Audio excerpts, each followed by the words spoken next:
Welcome to Fargo Talks Fargo, an unofficial podcast on the FX television show. Fargo Talks Fargo is hosted by me, Bill Lempe, and my buddy Charpie.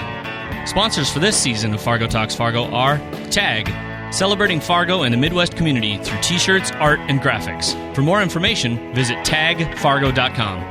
And Fargo Brewing Company's Wood Chipper India Pale Ale with its bold hop flavor and velvety body. Grab a pint or visit them online at fargobrewing.com. All right, Charpie, how you doing? Hey now. So, first episode aired. First episode in the bank. Boom, done. Yep. Pretty excited. So today we got Greg Carlson with us. Greg's an assistant professor and director of film studies and media activities at Concordia College in Moorhead, Minnesota. Soli Deo Gloria, Greg. Soli Deo Gloria to you. Greg also writes for the High Plains Reader in the film section. Sorry for everybody. They're probably wondering what the Soli Deo Gloria thing is, but that's okay. It's a Concordia Cobber thing. It's a college whose mascot is corn. Right. Recently named the best weird college mascot in the country. Mascot. Yeah, weird mascot. Yeah. Really? Mm-hmm. In one of those BuzzFeed type polls. Nothing like clickbait. Top 18 weird college mascots. Right. Jeez. It was way up there. So it happened. It's finally aired. Yes. No more preseason BS from us here at Fargo Talks Fargo. That's right. I finally got to watch a show over here on Pacific time. I was up till like 4 a.m. analyzing things. Thinking hard. Yeah. I in was Colorado, hard. I bet you were. That's dedication, though. I was in a crocodile's dilemma. Yeah, we did put out our new thing. We're gonna do some little quick shows after the show airs every week, and we're calling it the Hot Dish. Yep. So that'll be fun. I didn't get a chance to make a hot dish before tonight's show, but I will next week. Next week I will make a hot dish. That's what we should do. Every guest should be able to come have some food and have a hot dish. Yeah, it's happening. Crumple some potato chips on that thing. Mm-hmm. I know exactly what I'm doing. But we'll save it for next week. It's like what Joe Riley said, episode 1, crock pots and cream of mushroom soup. Yeah, the new sponsors. Yeah. So yeah, and so Greg's here to add some class to the act. Thank you, Greg. I don't know if I can do that, but thanks for inviting me. It's exciting. I think John Lamb's a tough act to follow, though. He had some strong premonitions that have already started to come true. I'm glad you pointed that out, because he said, kind of stabby. He did. It's one of my favorite things that's been said on the show so far, and it's slightly insensitive due to the murders here that have been stabbings. That's true. But first murder of the show, with the exception of I froze to death murder, right? Which is really just a murder of neglect, really, you know? Well played, though, still. Yeah. Yep. I mean, you knew his... we're kind of getting a little bit ahead of ourselves, but you knew Lauren Malvo's killer instinct by just, like, neglecting that, mark. He knew full well that the mark was going to be achieved. Yeah. Anyway. So coming back to John Lamb. Yeah. Stabby. Right. We had a stabbing. And he predicted a really high body count. And he said there were 7, right, in the movie? Yeah. And we're already at 4. It is Fargo's Red Wedding. I saw a lot of comments like, who's going to be left by the end of like the 4th episode, Everybody's just going to I think it's pretty obvious who's not going to be left, at least for some people. I mean, you can kind of... I think they did I'm getting ahead of myself. I'll back up. We'll get there. Let's continue. Yeah. Well, what do you want to talk about first? Do you want to talk about this show title? We wanted to talk about breaking down. I mean, the episode was called The Crocodile's Dilemma, correct? The Crocodile's Dilemma, yep. So, what up with that? Well, let's get right into the crocodiles. Crocodiles? Okay, The Crocodile's Dilemma. It. For those who aren't familiar, there's a lot of paradox, type stories and fables out there that sort of describe these weird dilemmas that characters get into. The crocodile dilemma is one. I believe it's from Greek sort of mythology, but I don't know. My sources are the internet. I know the internet tends to not lie, so I'm just going to say this is 100% true. The internet is never wrong. The Crocodile's Dilemma is an interesting story about a crocodile who basically kidnaps a baby from its parents. And the dilemma comes from, well, the crocodile will say, hey, I'm going to give you back and thus not eat your baby if you can correctly predict whether or not I'm going to return your baby. So that's sort of the start of the whole thing. I'm sort of catching this off of Wikipedia because it has the most clear explanation. But the transaction is smooth if the parents guess that the baby will be returned. But the dilemma comes into play if the parents guess that the baby will not be returned. So in the case that the crocodile decides to keep the baby, he violates the terms because the parents guess that the baby would not be returned. So he would then have to return the child. But then if he returns the child, then the parents' guess is false. And so he should keep it. It gets really kind of confusing, and I don't know if that's making sense. Oh, does it? Who's on first? So if he keeps it, then he would, be able to eat the baby. But in theory, then he would eventually have to give the baby back unharmed. So that's obviously not possible. So the crocodile is in a dilemma. So the question is, when it comes to Fargo, who is the crocodile? Who or what is the baby? And who or what is the parent? Yeah. Let's So discuss. I think it's pretty obvious that the Lorne Malvo is the crocodile. I don't think it's obvious. I've been racking my brain on this. He's all just day evil long. enough to pull off the crocodile. I He's think got longer arms. I think that you logically want to assume that Lorne is the crocodile because he's this sort of dark, malicious character. Is that true? I don't know. Is Lester the crocodile? So all these theories have been going through my head. Like, for example, if Lester is the crocodile, then what is the baby? Is the baby basically his dignity, his manhood? Because clearly his wife owns his manhood and his dignity. You know what I'm saying? So that's not his.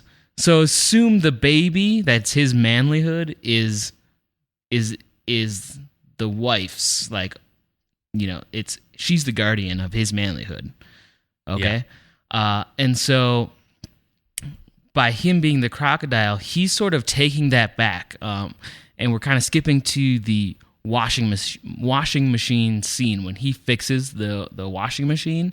He literally says, I'm a man. So is that him now taking his dignity back and saying, now this is mine and I'm taking it for me and you can't have it back unless, you can admit that I'm a man or not. Is that the case? Where then she says, you're not a man. I mean, she literally says that. Yeah, she does. So he says, I'm a man. She literally says, you're not a man. And then we know what happens. He smashes you over the head with a ball-peen hammer. Pops her on the head. Which was, by the way, that's a great visual moment, wasn't it? Oh not? My God. Just yeah. the sound, the framing of it, and the look on that actress's face. Yeah, because everybody's kind of wondering, did it really happen?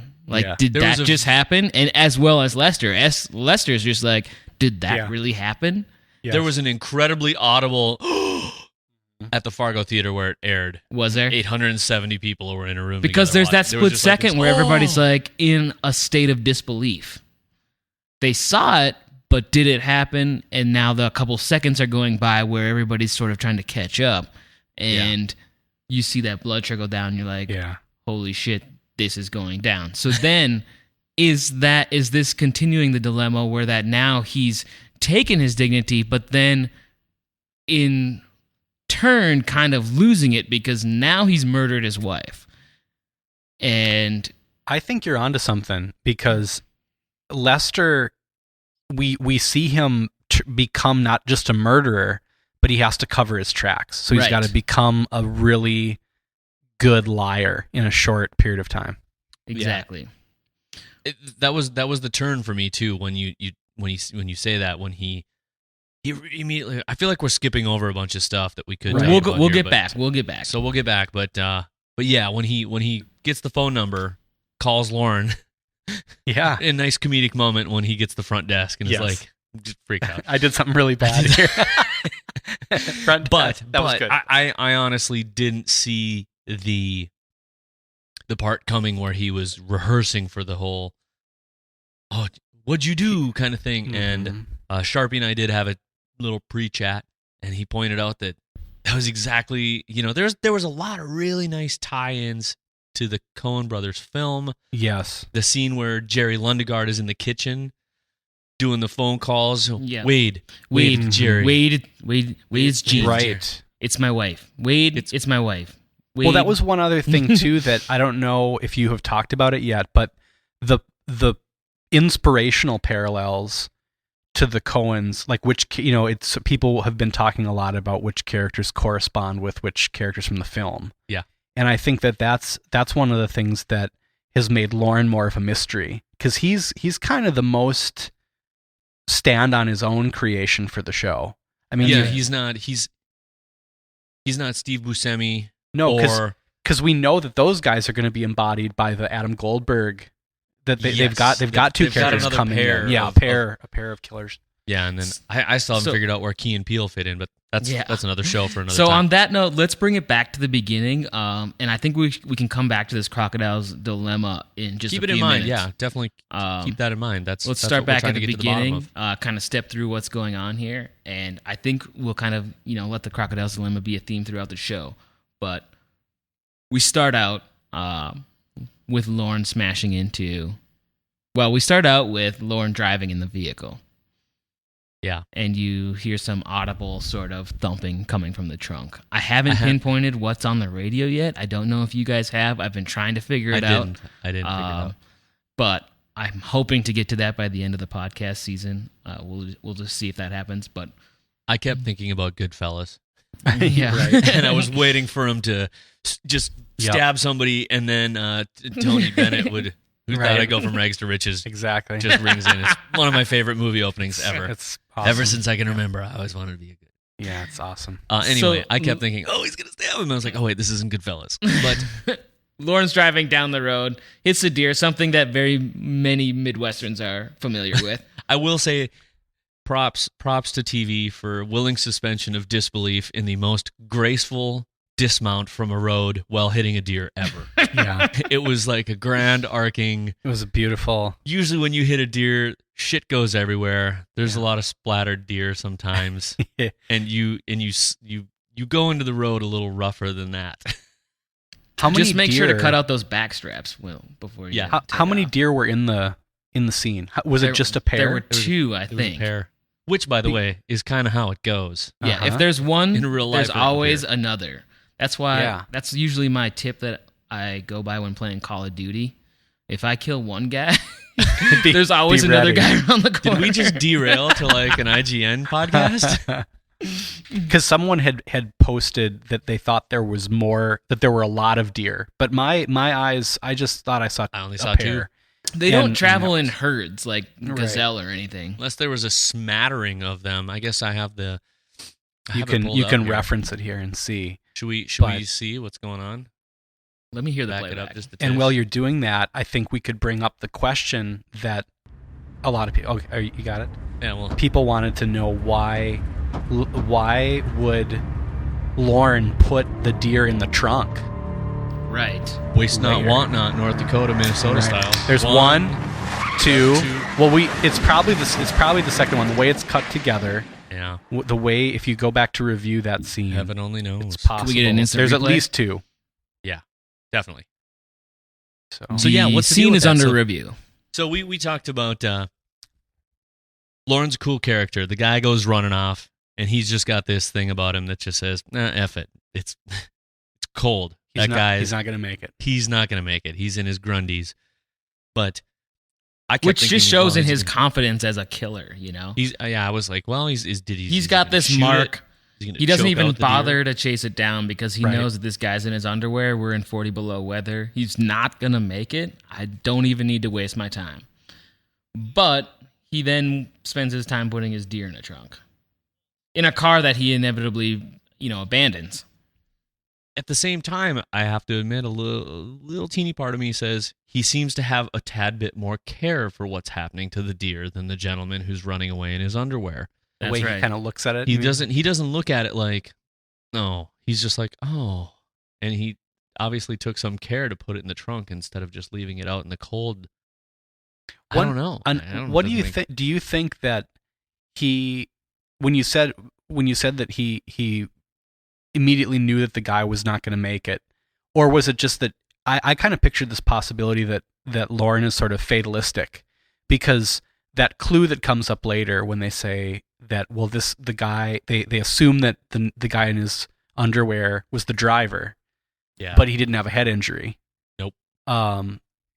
It was like Lauren we know is a smart guy. He could have made it look more like the guy in the underwear was the driver of the car if he wanted to.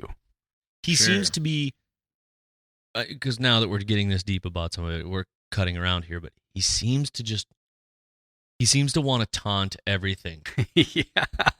He's picking a fight with the world in a way. That sounded really stupid right after it came out of my mouth. I apologize. Lauren Malvo picking a fight with the world. In a world where Lauren Malvo. No, but I mean, all the way from the kid pissing in the gas tank. Hilarious. Was a great calling guy. And asking for the older brother. He does have a sense of humor, though. The gas tank moment is pretty great. Yes, he can ease. It shows also how skillful he can be pitting someone against another person just with a quick. And he only seems turn. to do it to people who are assholes. Yeah, that's right. So both those kids are assholes. And he doesn't have Sam Hess's kids are both assholes, and he's like, let's mess with them.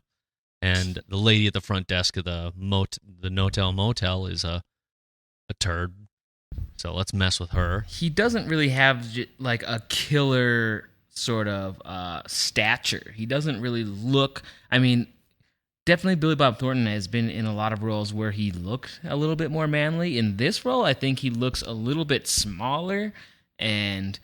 He doesn't look like a strong, intimidating guy. So he's proving that he can get done what he wants to get done through manipulation. And using brains over brawn. And he seems to be wanting to impart that knowledge to Lester somehow. Right, exactly, because he sees Lester's the same way. He's a petite man. Obviously Martin Freeman is known for playing a hobbit, but. Even in these scenes, you see kind of how small he is, even compared to his wife. He's just a little guy. Yeah, and I think Lauren sees that and is trying to prove to Lester that he's trying to put the tiny deer, as known as Lester, in the trunk of his. or another and possibility ride off into the distance is that Lauren has an ulterior motive that. I think one of you asked the question, why would Lauren go to the hospital? Right. It just seems it's incongruous. And through the trailers and stuff I was watching, I was like, oh man, this Lauren's going to be such a badass. So immediately, like right within like 6 minutes of the first episode, they're in the hospital. And immediately what went to my mind was, okay, this guy, I know... just through trailers and stuff, which I know I'm not supposed to like make any. I'm supposed to just pretend that doesn't exist. But I know that this guy's going to be the badass. But why is he in a hospital? Why is he in a hospital? He's obviously a killer. He obviously is some sort of hitman or conniving motherfucker. But why is he in a hospital for like a tiny ass head injury, something that is barely visible? Like you wouldn't think that he would expose himself. Not only that, right? It would link him to this crime, right? So you think that'd be something that he would just sort of like, all right, my head hurts, but I'll just pop some Advil and I'll be on my way to the next, mark. But as the show went on, even through the final scene, my thought was, That's exactly what Lorne Malvo would do because he doesn't care. He knows he can get his way out of anything, and that's just how he's playing it. Like for all we know, he went to the doctor's office and said, "Oh yeah, I got this bump on my head because I was trying to murder a guy. I put him in my trunk and I ended up hitting a deer and crashing." And then walked out of the doctor's office. Well, and does it have to do with the fact that he never got to finish what he was going to do with that guy? So now he's like, well, I better go find myself another murder adventure. Because what popped into my mind is that he was looking for a Lester-type mark to cover some other thing that we haven't watched unfold Yeah, we yet. don't know. Now that's an interesting point of view. So we're also kind of missing. I know we're getting ahead. So let's ahead of ourselves again. Let's go on the light side for a minute. Okay. They're in the hospital. In Bemidji. There's a sign in the background. This department this way, EKG, this way. Trauma. Eye casualty. Arrow pointing that way. Yeah, for the doctors and nurses out there, are there departments and wings specifically in hospitals for eye casualties? It did seem strange. Yes. Like it was meant to be a gag. It wasn't like neurology, right. Fucking this over here, that over here. It was just eye casualty. So, do you have an eye that died? Go this way. Yeah. You got an arrow. Did you lose an eye? That's typical around here. Oh, yeah, you got a crossbow in the eye. So a very awesome, 7 to 8 minute conversation goes on between who we now know as gets Lester. us to the point where I kind of said when we had a little light discussion pre-show that I think this scene is where the actual crocodile's dilemma takes place. Yeah, you have an awesome theory about the crocodile's dilemma, and this is where your theory takes place. So please take us into this is that. where it actually happens because Okay. Lauren as the crocodile. Okay. I don't think he's necessarily stolen Lester's child /pride /manhood /pencil dick, whatever. But he's made it obvious that it's he's not there. his. He is there, and if he isn't the one who stole it, he's at least the narrator of the story, saying, There hey, you go. That's here's a the good deal. way to put it. The world has dealt you a shit hand, and they're gonna eat your pride, your everything, and until you do something about it, be a man, step it up, and answer the question of what you want to do about the situation.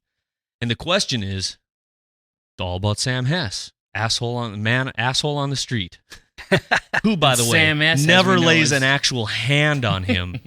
Yeah, he jacks up his nose by running it into the glass. Sam Hess, yeah, the guy's a dick, but he doesn't actually punch him. Anyway, so the question is, well, yeah, what are you going to do? And then Lester he answers it, but he never answers it. So the nurse shows up and says, well, I've kind of just randomly picked a spot in this conversation. I didn't actually pre-roll this and listen, but we're going to play it. Let's take a look. Why? He bullies you again in front of his children. This is a man who doesn't deserve to draw a breath. Yeah, okay. But, here's the thing. No, that is the thing. Well, heck. So that's the question. I mean, okay. Yep. Okay, but what am I supposed to do? So here he is. He's stuck. He's stuck in the twisting turn of the crocodile's dilemma. That's awesome. I love the idea that the crocodile's narrating the story. You're asking me to kill this man. No, that was... So here's the other I was question. joking. And the answer is... Mr. Nygaard? That's... Just one second. We're just two fellas talking, right? We're just blowing off steam. Sir, it's real busy. Like I said, 1 second. Sam. Hess. No, just 1 second. That is not... Sir? Just one word. Yes. Yes or no? Or no. Sir, I'm going to give you a spot. Yeah. And there it is. So he answered it, right? And then, of course, we come to a scene later where he says, I didn't say yes to that. And then Lauren says, you didn't say no either. Right. So, to me, that is the crocodile's dilemma. And I think laid out you in might laid out in this episode. Right. I mean, that was an intense, that was a deep scene. And you hear the theme music start to come into play, so you're kind of cued to like, hey, there's some shit going down here, and it's the crocodile, the crocodilian Lorne Malvo, easing his way into the life of Lester. So what do you think on that, Greg? Do you think we're onto something? Yeah, here? I think so. I think that you have kind of a yin and yang with Lester and Lorne. That less there, because by the end of that first episode, I know I don't want to get too far ahead of ourselves, but they're both. Lester has become like the pupil of Lorne. Like he's figured out how to be manipulative because he makes it look like a home invasion. He's practicing thinking that he might be able to turn the tables and blame it all on Lorne. Mm-hmm. And Lorne, of course, disappears because he's skillful at it. So I like that. I like that aspect. He's the samurai, and Lester. Right. Yes. And I think the thing too is when you sit there, I had a moment where I thought, how is it he likes this guy so quickly? So it's quick enough that he goes to that where he finds him at the diner or whatever and talks to him and is like, hey, oh, okay, what'd you do? Did you do it? And I think the thing there is that I walked away from the show thinking, how come no one would do that? And then I thought, they didn't introduce one person on the entire show who was Lester's friend. Right. Or champion. His wife thinks he's, well, if you were a better salesman, I'd buy you a better tie. His brother thinks he's just a constant screw up. His boss. His boss is just nothing. Nothing's going for this guy. Mm-hmm. There's just a slow burn that this guy's just going out on, and he's going to be a dying ember in the fire until Lorne shows up and sparks this thing and then it says the gorilla speech where he's like just it's only through transforming into this monster, into this gorilla, that Lester's going to become truly alive. It's kind of like a Walter White type. That's right. Possibility. It's the Heisenberg transition where he realizes, what if he's right and everybody else is wrong? Should we pay attention to the color of Lester's shirts? I like that poster. The blood splattered poster. It is such an odd poster. I love the message, but I'm kind of having a hard time placing it in that home a little bit. It just seems like it's not. How did it get in the house? How did it get in there? Because there's no children, right, in the mix. It's like, so why do they have like this poster that would be some sort of like conformity school BS that you'd see somewhere about like follow the pack? Yeah, dedication. Yes.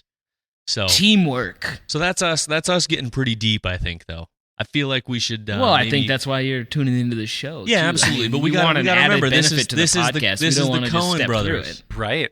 This is the Coens, though. I mean, like you're in the Coen zone. Before that super heavy scene, there's like a moment, like literally a minute before it, where he's like, "Are you serious?" And there's like they cut to Lorne's just face, and he's like, just giving him this like straight glare that's funny. And I mean, the entire theater broke out in laughter about it.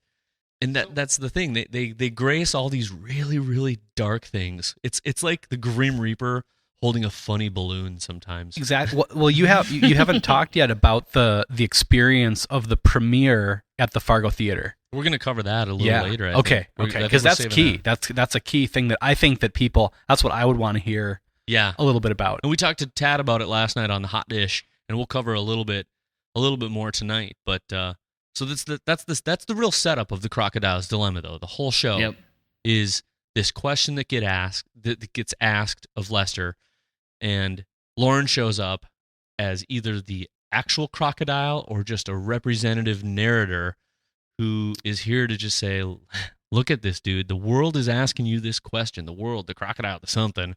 Mm-hmm. And what are you going to do about it? How are you going to answer that? And not only is he narrating it, but he's going to facilitate those answers. I think. But who knows? Exciting. I mean, who knows? By next week, we'll sit down and be like, God, what the hell were we talking about last week? It'll be on to the next thing. Yeah, sure. But I thought it was a great first show, and with that, I'm going to break into our first sponsor break here. Okay. Just for a minute, because we wouldn't be able to do this show without the help of two businesses located here in Fargo, North Dakota. That's a fact. That you should totally be checking out. If you're even in the region, you'll be able to like check these guys out. Fargo Brewing Company, they have a wood chipper IPA. It is super awesome. They make it, it's like their flagship beer that they started brewing from day one. It has 2 pounds per barrel of dry hops. It's a really balanced IPA, and it's not only is it a velvety body with waves of citrus and pine, it goes right down into my belly super, super well. Yep. And last night they had $3 pints in their tap room. It was fantastic. You can pick them up in Fargo. You can pick them up out in the lakes area, out by Bemidji, probably. Maybe they need to get into Duluth. Mm-hmm. But we can't thank them enough for doing that. And to find out more about Fargo Brewing, you need to go to fargobrewing.com and check them out. And if you hear the podcast and you just, when you go in to buy a beer somewhere, if you go to the tap room, tell them we sent you. Yep. Boom. Or you could go to fargo.com and click on Fargo Brewing so that, we get a little cred. Little link action. It's link bait in the simplest of ways because we only have 2 links. So maybe we should talk a tad about the, or do we need to? I know what Matt wants to. Charpie wants to hear. He really wants to hear this. I know. They're Lester's heading into the house. Here you go, buddy. That's the stuff right there. Took the whole team down to Duluth Tuesday. Oh yeah. Big spread at the Marriott. Oh, I always want to stay there. Yeah, it's real sweet. King size That ham bed, looks so view of the sickening, too. lake, The ham sounds. Boss took me out for dinner. Just the 2 of them. Steak big as a catcher's mitt. I said, Chaz, we're going places in this world. Give him a raise and a corner off. There you go. I just had to play that for You're not Charpie because he Lester. wanted to. What is Lester's? He has a gag line there. Oh, does It's he? like go, he says something. He has a witty comeback to his brother. Corner office. Yeah, real good. And him, your younger brother. Yeah, I said I heard. Vice President Sales, Midwest region. Bought the surround sound to celebrate. I mean, it's pretty sweet, huh? You're gonna have to marry that ham. There it is. There you go. And then he comes on back with the Rachel Rachel Ray. Saw it on Rachel Ray. Which, by the way, I'm going to interject as the food critic of Fargo. Not Fargo. Who the doesn't city. live here anymore. I'm going to be the official food critic of the Fargo TV show. Because you'll notice a lot of the things that I notice are going to be food related, just because I'm really into that kind of stuff. I pretty much can guarantee that Rachel Ray has never said to massage a ham to provide a more juicier ham. You never know. I just don't think that's true. If you want some ham tips, you can come to. Okay. Charpie, how often do you watch Rachel Ray? You want to talk about it? You know, Is it a thing? Rachel and I go back. You do. Yeah. I would point out that there is a casserole dish, a classic ceramic classic hot dish, right on the granite countertop in that scene. Not to mention round balloons that are funny. In the Look, same if you scene. want a just juicy circulate. ham, just don't overcook it. That's the key. Yeah. If you want juicy hamstrings, then maybe just It literally looks like massage he's them a been little rubbing bit. that thing long enough for it to have turned into pink slime. But so we saw the balloons, we saw the croc thing. Can we talk a little bit real quick about some funny stuff we noticed in the episode and see if people caught it, and if they didn't, they need to go back and check that out. Sure. Yeah, absolutely. I did notice at the hospital that he's drinking Fargo Right. grape soda. Because isn't Fargo the soda of the Insane Clown Posse? It is the ICP's official soda. Soft drink of choice. Greg knows. Except 'cause he's it's in the orange. posse. Yeah, I'm ICP for life. I think I'm really glad you wore the makeup tonight too. We need to get a snapshot of this. but there don't they go? I could be wrong, but I thought that they were strictly orange flavored. I think you're Fargo. right. Actually, I don't know if I want to give credence to that by admitting But that you know I know. what? Why so if the the show grape wanted might to be go the anti-posse, If the they wanted to- anti-ICP. Yeah, well, maybe if they wanted to go all the way, wouldn't they have picked what's like the most regional soda? Isn't like Shasta Wouldn't Shasta be? would be good. Actually, although now okay. it's something else, I can't remember what, but we're probably all, hardcore. Right. There's that. We're what's looking it for called? all like those super name cool brand. or whatever. Super chill. Super there chill. you go, super Yep. chill. Yeah. If you're gonna, at least if you're, is that that's what you'd get in like Hornbachers. That- Yeah, that's right. probably a super value brand. So it's or probably a something. super Yeah. Hornbacher of uncle of Scott Hornbacher fame, right? Right. Or not uncle. Yeah, that's his uncle. Yeah, Is he the- probably. Yeah. Connection to Mad Men through Right. little known people who don't know. Scott Hornbacher, producer of Mad Men, I believe he's producer of Is- a number of is- HBO. And is a Sopranos. Moorhead Started on the Sopranos. Moorhead resident, graduate, right? Yeah, Moorhead, just across the river from Fargo. Yeah. Matt, you had a pretty good spot while you were watching a pretty good. Holy crap! Was that what I just thought I saw? Yeah. Well, I was sort of peering into the video screen, trying to see what Sam Hess's license plate said, which was Mother Trucker, by the way, on his H2 Hummer or whatever. Yeah. Minnesota license plates, Mother Trucker. So while I was like focusing on that, I was watching with my girlfriend Clara, and she actually spotted a very well placed wood chipper just outside in the parking lot of the Lucky Penny Strip Club, which Sam Hess was going to on his way to. And she was Oh like, yeah, big boy. "Is that a wood chipper in the parking lot? Like, who places a wood chipper there?" Well, Claire's actually never seen Fargo, the movie. And I was like, "Oh my God, that is an amazing catch." Like, there And would it's, like, not be really- a wood it's chipper really in the random. parking lot of a strip club. So that's obviously an ode to the original movie. Right. And maybe some sort of like foreshadowing, because we know Sam Hess's fate now. Perhaps they were saying, Sam Hess is getting the wood chipper. I'm paused on that frame, and the thing I can't figure out is it doesn't appear to be like it seems to be maybe hooked up to the back of a truck. I'm sure. You can see it the is. back. You can It's see like the back maybe a- bumper. So somebody's hauling it around. It's a yellow wood chipper, just like the one in the classic Fargo. If you've film. got the show DVR'd, or if you've got it downloaded at home, check that. check it right out. It's pretty much right at exactly 30 minutes into the show. There's a wood chipper at the Lucky Penny. Yeah. So And that was a good one. The other catch you got was it at the diner or? Yeah, well, inside the diner that Lester meets Lorne. After Hess gets Yeah. After a bunch Hess of gets stabbed while he's activities. stabbing the stripper with his knot pencil dick. there is a sign, which is kind of a funny sign as well. I mean, as if the wood chipper wasn't a little bit out of place. This is like just as much out of place. Just enough to show you that, hey, this is like a shout out, because on the sign of this diner is this chalkboard, and it just says, the special is White Russians. Now, I mean, that could be a special in a diner, but typically it's going to be, like 2 eggs and 2, hotcakes. It's Right. not going to be White Russians. So that could have been a shout out to the Big Lebowski. It would have been more obvious if it was a Caucasian, but it might be a little weird to put Caucasian on a chalkboard in a diner. Yeah.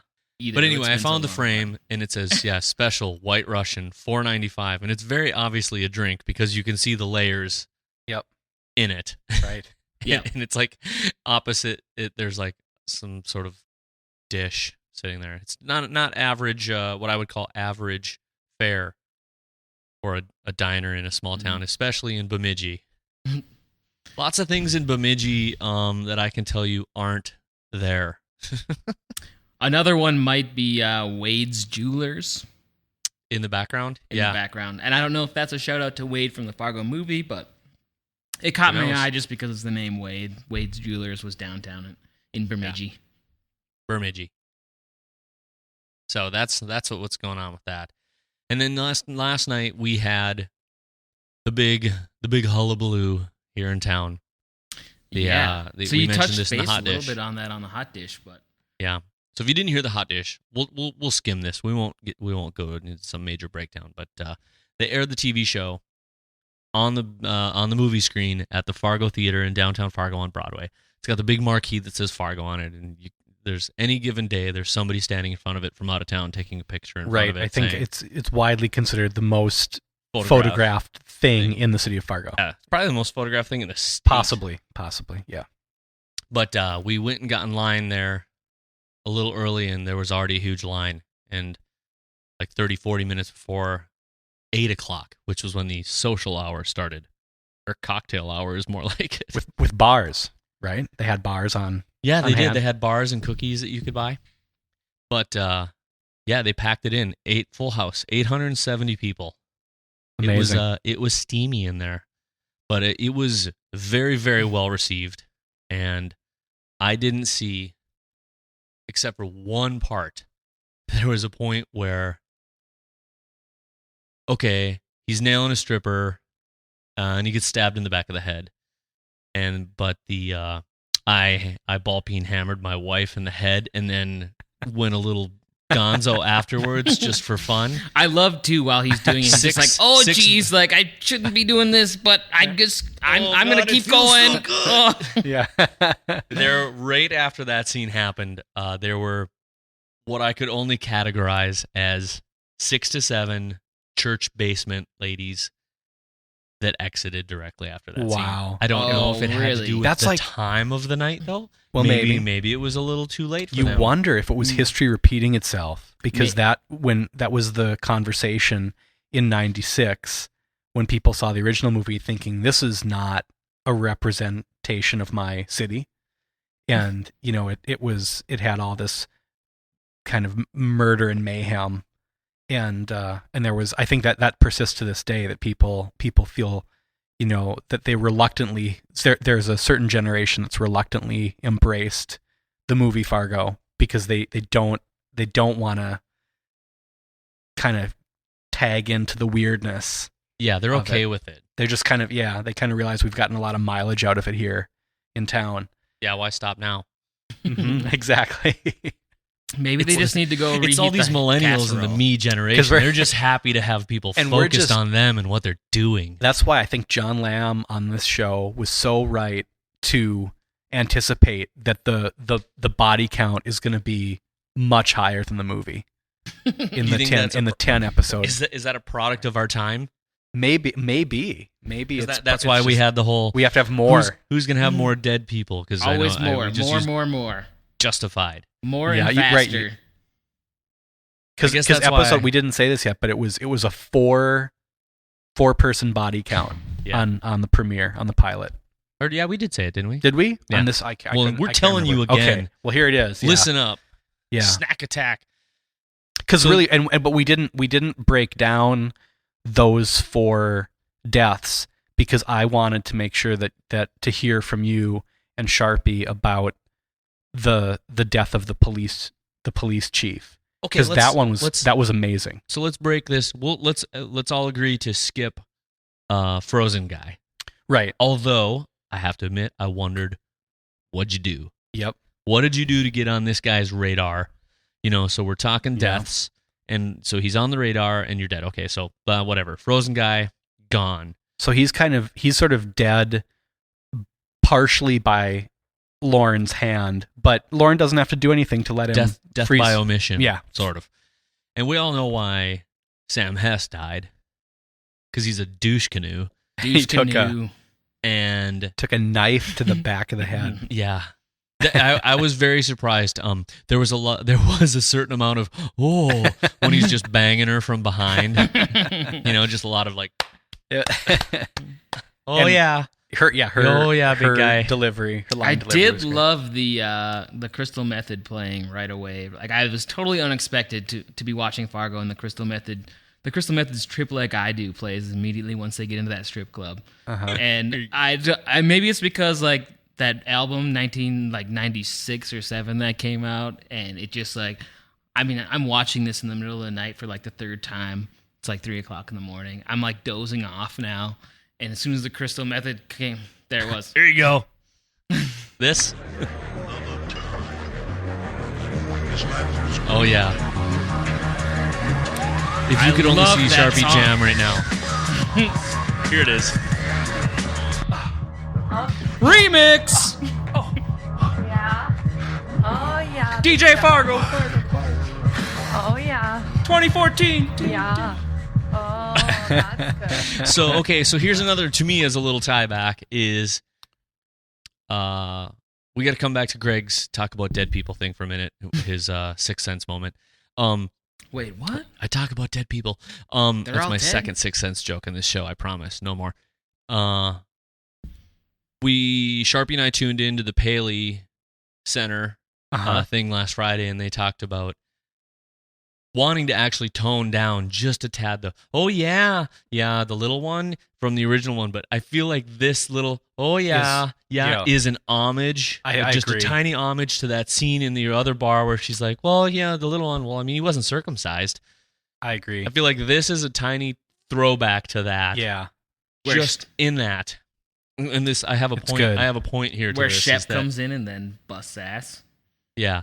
And then I think the other throwback or slight connection is we have a police chief who's not a woman, but his wife is pregnant, versus Marge, who is pregnant, whose husband has this mundane duck painting thing, and she has this mundane, I don't know, I mean, should we do Paint Snow White or job? Eggshell or...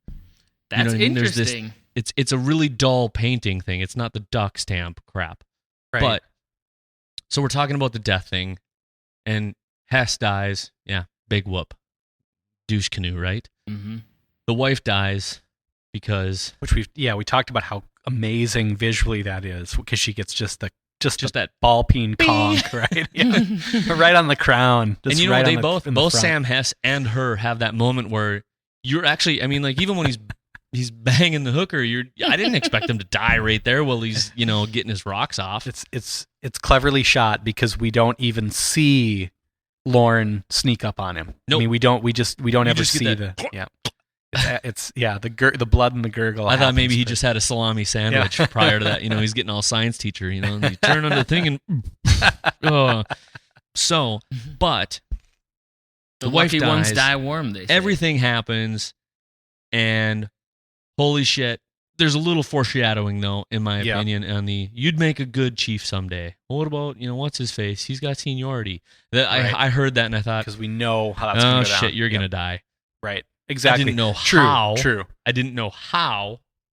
It also puts, it's also going to bring that character into focus as the Marge, like Molly Solverson. Molly Solverson.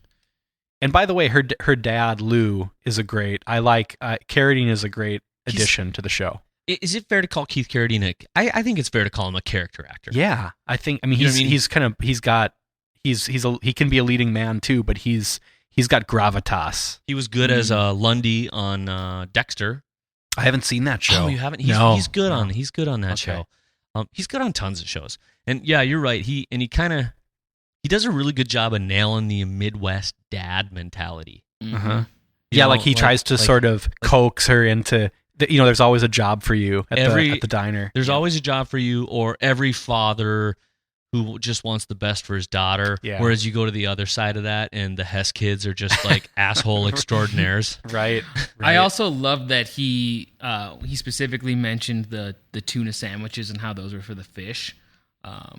I thought that was some pretty interesting writing because he had like tuna sandwiches and then something else, and the tuna was for the fish. Well, it's so typical of the Midwest to only consider walleye the edible fish, maybe salmon. Like if you want to go crazy, but because it's not white, but You get some crappies. Yeah, some crappies, maybe some sunnies. Yeah. But I loved that because typically a lot of times when you come across the diet of the Midwestern, it doesn't contain, as it shouldn't, a lot of exotic, if you will, fish, as if tuna is exotic. But Right. I thought that was interesting. So the chief dies, though. Right. And I thought the performance from that actor, Sean Doyle is his name, played Vern Thurman. Mm-hmm. And I thought he was tremendous in his scenes. He really, I'd never seen this guy in anything before. He was super unassuming about what he was doing, but it still held this kind of weight of taking it day by day, not worrying too much about it. Also, same a little bit of a throwback too to the scene examining a car and there was a lot of parallels. I think this episode is where those major parallels are gonna end, though. You think so? I mean, that's major speculation. Ones. Yeah, that's my speculation, is that we're not gonna like see a scene where we're like, oh, damn, that's from Fargo. There's the car in the ditch with the two people going, yeah. Then we got this execution style thing over here where they're like going, oh, in the trunk, and then we walk out, and then I guess he ran here and died. I agree. Yeah, the torch has been the transitions have been made. The torch has been sort of handed off, and or at least we're about to go. I hope. I think there might be a few the funny things and the other stuff, but these things to me are like really like two pregnant people, right? Two cars in a snowy white ditch. Granted, that probably isn't odd around here, but I mean, but all the list of things we've talked about. Yeah, there's gonna be hen peck, milk toast, guys who are stuck in these terrible jobs, and the dual henchman is gonna come back into play. Well, and then I guess I'm not completely positive how the Key and Peele are gonna come in. I'm excited about those guys as well. If you don't watch Key and Peele, that is something you should check out. Okay, I'll have to do that. Yeah, I have not seen. Do they have a series? Is it like yes, they have a show? A Comedy Central show called Key and Peele. Okay, and it's fantastic. How did they end up on the Fargo show? Did you hear anything about that, or I haven't even got around to that. Okay, we're gonna definitely dive into that when they show up. But it will be. It's interesting because they are like a duo, and they come in and even star as a duo on a completely different, totally, separate series from what they're used to doing. Anyone concerned about how Lauren Malvo got out of the basement just for a tiny minute? He's a samurai, man. Is that what it is? He had like his ninja footy. I think he just turns into a snake and kind of like slithers out. He's a shapeshifter, probably. That's my prediction. I'm just going to hold to the fact that he's a shapeshifter. I always like to imagine the architecture of and picture that maybe there was another door out, like that there was another exit, like a storm cellar, maybe. Yeah, I thought he just did the window bit, or out the window, egress window, that people have. But he's so sneaky. He is like a samurai ninja that just kind of with a shitty haircut can come. Yeah, his haircut's pretty good. He's too busy doing other stuff. Lauren doesn't have time for good haircuts. All he's got time for is old crazy Lauren Malvo. Right. So, and I forgot to mention that Tom Musgrave was at the event. Tom plays Bo Monk, the owner of the insurance agency that Bo Monk Insurance, BMI, Bo Monk Insurance, that Lester works at. And I've found that not saying Lester's last name helps me not say Lester Freeman, because I caught that. Yeah, you did you figure out why I was saying because of The Wire? Right? Finally, I went to bed at 3:30 in the morning last night, and I got up at like 6:30 this morning after 3 hours of sleep. It's easy to do. And I'm standing there, and I thought, why do I keep saying that? It sounds like a dipshit. And then I realized one of my favorite shows of all time is The Wire. Lester Freeman. So and you were just it was just the same guy, two parts of different names, because it's Martin Freeman. It's and I have watched The Wire all the way through multiple times. Multiple times. It's amazing. Omar coming. Okay, that's a whole different show. Anyway, I don't know what else do we got. Do we need to cover anything? I know what we need. We need a sponsor break is what we probably need. Let's do it. So we already covered Fargo Brewing, rock and roll. So you got beer. The other thing you need is swag. You need to look good. You need swag. You got to look good, and that's where Tag comes in. So Tag is a local company that they bring together all sorts of great stuff. They have T-shirts and they have some mugs and other things for sale, but it is the intersection of fantastic graphic art and T-shirts and merchandise right here, celebrating the true Fargo community with true Fargo swag. So what you got to do is you got to go to fargotalksfargo.com and click on one of our shows and follow the link there to tagfargo.com and go there and check it out. They've got these two great shirts that I think you should check out, and you'll not only support Tag here in Fargo, but you'll support Fargo and the TV show Fargo all in one shirt. And they have like this shirt that came out. They had it was out before the TV show came back. It's kind of that It looks like it's woven, stitched, knit hand knit. Fargo thing. They've got that, and then they also have one with the big Fargo Theater marquee. Yeah, those are both great ones. And if you do buy that, a portion of those proceeds, I believe, do go to the Fargo Theater. That the folks at Tag do that. They are flipping awesome. So if you want to help, if you like our show and you want more from us, go check these people out. So if you're in the region, even all St. Cloud and all these places, go check them out. So go to tagfargo.com, or if you can't remember, just go to fargotalksfargo.com and you'll find them. Our thanks to Tag. Awesome. Couldn't do it without them. Mm-hmm. Until then, Tag. I just showed up to this shit without a shirt on, and it's gross. I am pasty and white and round like a balloon. I'm in shape. Round is a shape. Round is funny. So next week. Who's gonna die? I don't know. I gotta tell you, at the end of the first episode, I ended up watching it just in the dark with my headphones on, like full blast on my laptop. I'm just like totally zeroed in. And the towards the end of the episode, the scene where Molly Solverson is looking through the window of Lester's house at her partner being covered up on the stretcher. That like totally, I mean, that really hit me. That was pretty deep. She's looking through the window and she's got those like big like basset hound eyes that are just so sad.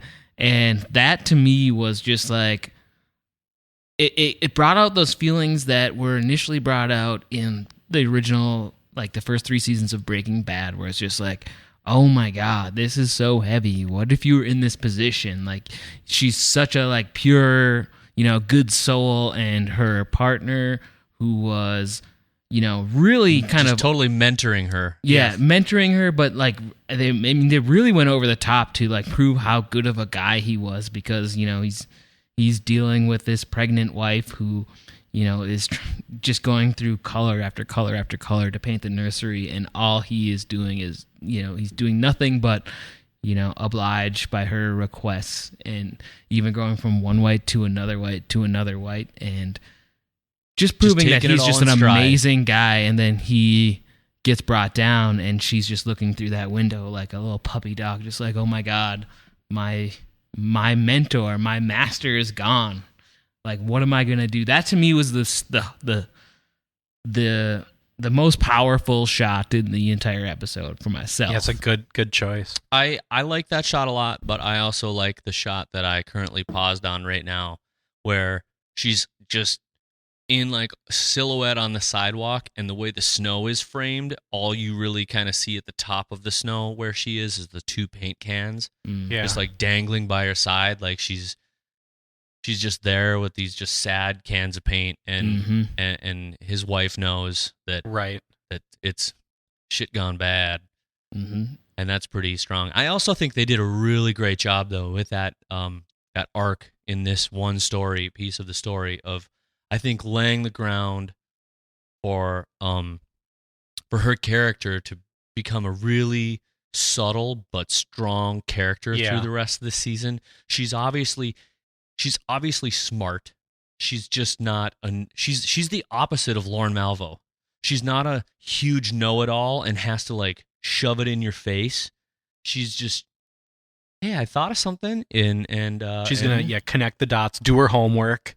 She's gonna be, and actually, you know what it is? Dogged. She's very parallel with Marge. She's the Midwest though. She's not like, she's from that quiet, I'm not gonna toot my own horn, I'm just gonna do my work, do it well. And if it works out, well, that was my job, just doing my job.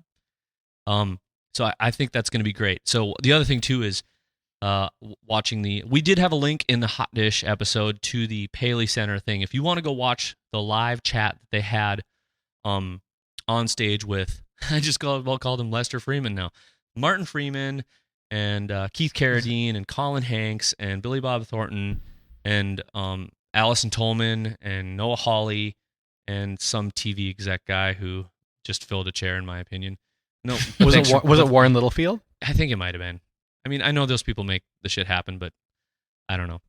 Anyway, I really saw what Colin Hanks talked about in the Paley show about his character. He I he can't didn't say wait. it that Yeah, way. He basically said he's a piece of shit is what he seemed to say, and he's a pussy, and you really see it there. But is he really? But that's the thing. I think that's just it. He's gonna have an arc too. He's gonna realize that by letting Lauren go, he made a mistake. Even if his life would have been in danger, I think he's gonna come roaring back and be a key player. I think he's gonna hook up with Molly Solverson, and they're gonna partner up. They're gonna have some. Is that you're gonna bank on that prediction? It's gonna be. I don't know if I'll bank on it, but it's gonna be the closest we get to a CSI Midwest, where one of them whips off their bomber hat and then looks into the camera lens in a pretty studly way. Well, we know he has a daughter. We know he Yes. has a daughter at home. And Colin Hanks also talks. So I'm just regurgitating something here in case you go listen. So perhaps to it, he's a single dad. That it's a Right. it's Just a looking for some I think poontang. I think it's a great thing with these types of shows too, that they're doing these things where Colin Hanks, he's not some schmuck. He's a good actor who's been in a lot of really great indie stuff, and they don't even introduce the dude until the end of the show. And he commented at Paley that there's so many shows where they're like, oh, it's the pilot, here's the cast, we got to figure out how to get them all introduced in the first 15 minutes. Yep.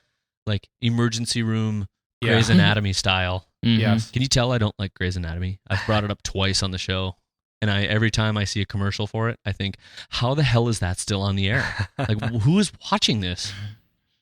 Next thing you know, you're going to tell me The Bachelor's still a thing. It's paid for by the record companies who just like half the 30 minutes of the show is just songs Music. blaring. That shit sells. But it brought us So- Kate Walsh. That's true. Which, hey, like I said, this is I'm putting a little hope and a dream in this. She's going to be great in this, and she can But put the private practice behind her. But you know what? I mean, even though she's a bigger name, is she gonna reappear? Do you think Mrs. Hess is gonna be back? I don't know. That's kind of what I was wondering as well, is that it seems like a little bit of a minor character. It might have just been a draw, you know? Let's do some guessing on before we wrap this up. Let's do some guessing. Or I Okay. want to Who do a dead guess. next? So on, yeah. This week on Who Dead Next? Here's my crazy guess. Comes back to the scene we all want to see. Who's getting shoved in the ice hole? Right. I'm convinced that the stupidity of that scene is that the two brothers that are fighting eventually say, wait, what are we fighting about? Turns out all the money goes to mom, and mom doesn't even respect dad, because all those kids do is look up to dad. So they're like, F it, we're offing mom and we're going to shove her in this ice hole, and they're too stupid. No. We've seen the person's face that goes in the ice hole, and they haven't. Yeah, it's in the trailers. Oh, It's a dude. It's not a good looking Kate Walsh, is it? No, I'm pretty sure it's not. I'll look it up, but we've seen the face. Well, there I got it. You've pieced together enough stuff from the different promo shots and trailers to know a few things. Do you think it's the brothers doing that though? Because it I seems don't like know. an idiot enough venture that They are. I guess we have two other. I don't know, but we have all these other people coming in. We got. There's too much. Maybe not. So, let's just do it. Let's pick one person. Who's dead next? Who dead next? Greg. Well, I think Lester's brother seems like a good candidate. The ham massager, because he has that arsenal. He has that huge arsenal of weaponry, including this illegal machine gun, air-cooled machine gun that Lester drops and breaks, and it just seems like all that hardware is going to come back to haunt him in his house. That could be true. I mean, that was an interesting scene, especially a machine gun that just like shatters on impact. I don't think the next dead person is going to be from Bemidji. I think you're right about that. Yeah, I would agree. I think Lester's got. Well, too we're much in heat. Duluth He's going to right have now, too much too. heat on him. That's what I'm saying. Lester's got too much heat on him. I think it's going to be somebody random that we haven't seen yet.